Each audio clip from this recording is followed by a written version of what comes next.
1951 সালে ব্যক্তি মালিকানায় প্রতিষ্ঠিত হয় এশিয়ার সবচেয়ে বড় পাটকল আদমজী।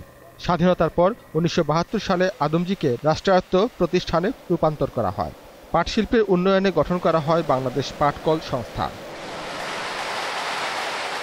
1972-73 অর্থবছরের রপ্তানি আয়ের 90% অর্জিত হতো পাট শিল্প থেকে।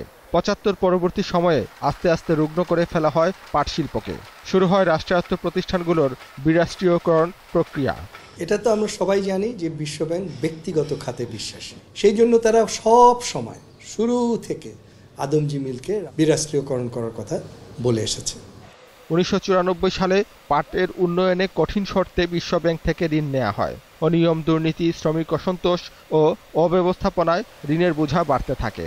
পাটকলগুলো বিরাষ্ট্রীয়করণ ও বন্ধের চাপ দেয় বিশ্বব্যাংক। যেসব কন্ডিশন ইম্পোজ করেছে, we are victim of globalization. যেমন আওয়ামী সরকার এই পদ্মা ব্রিজ নিয়ে কত বড় একটা ফাইট দিল যে ওয়ার্ল্ড ব্যাংকের সহায়তা ছাড়াও পদ্মা ব্রিজ করা যায়।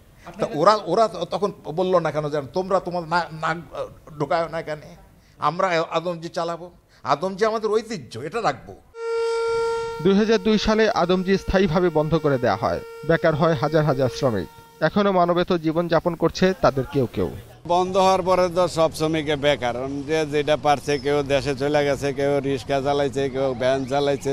আদমজী বন্ধ করে দেওয়ার সিদ্ধান্তে বিশ্বব্যাংক স্বাগত জানিয়েছিল, অভিনন্দন জানিয়েছিল ওই সময়ের প্রধানমন্ত্রী খালেদা জিয়াকে। এর কিছুদিন পরেই বিশ্বব্যাংক ভারতের পাট শিল্পে অর্থ ঢালে। বিশ্ববাজারে যদি জুট মিল বা জুটের চাহিদা কমে যায়, তাহলে বাংলাদেশেরটা বন্ধ হয়, ভারতেরটা কেন হয়? বিশ্বব্যাপী পাট পণ্যের চাহিদা বাড়ছে, ফিরতে শুরু করেছে পাটের সুদিন। বন্ধ পাটকলগুলো চালুর উদ্যোগ নিয়েছে সরকার। এগিয়ে আসছেন উদ্যোক্তারা। আমরা খুবই আশাবাদী যে গভর্নমেন্ট অনেক দেরিতে হলেও উদ্যোগগুলো নিয়েছেন এবং গত কয়েক বছর ধরে ধারাবাহিকভাবে তারা চেষ্টা করে যাচ্ছেন। যদি দয়া করে আল্লাহর হস্তে আমগো দিকে চায়, তো একটা ছোটখাটো মিল চালু করুক, আমরা করে খাই। আদমজীর সাবেক শ্রমিক কর্মচারীরা মনে করেন, বাংলাদেশের পাটের ইতিহাসে আদমজী একটি ব্র্যান্ড। তাই ছোট আকারের হলেও আদমজীকে ফিরিয়ে আনার দাবি তাদের। মানিক শিকদার, 21 টেলিভিশন, ঢাকা।